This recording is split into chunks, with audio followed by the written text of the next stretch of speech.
Hi guys, update! Ayun, nagising na siya pero pagkagising niya, iba na ang kanyang character. Ayun ako.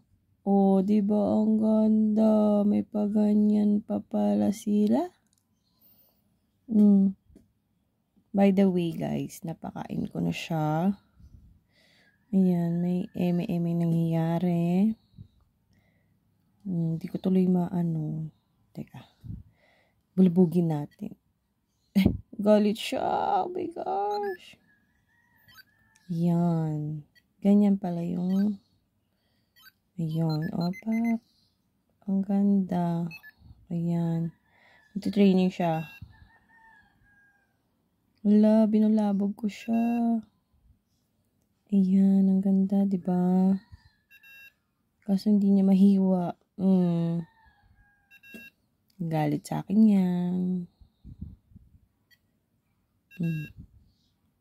Ayan. Ayan siya. Painumin natin ng tubig. Kasi napagod siya sa training.